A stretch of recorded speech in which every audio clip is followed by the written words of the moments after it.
Assalamu Alaikum wa Rahmatullahi wa Barakatuh. Did you know that Prophet Ibrahim alayhi salam is known as the friend of Allah, Khalilullah? He called people to worship Allah alone and destroyed the idols his people worshipped. Allah saved him when he was thrown into a blazing fire.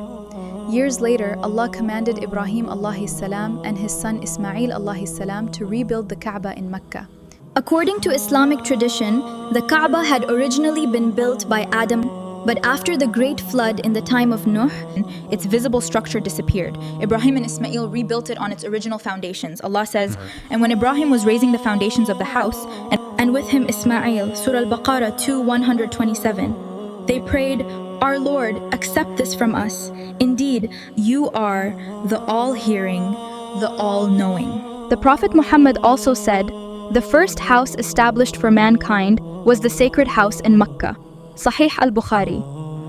May Allah make us follow the faith and sincerity of Prophet Ibrahim. Ameen.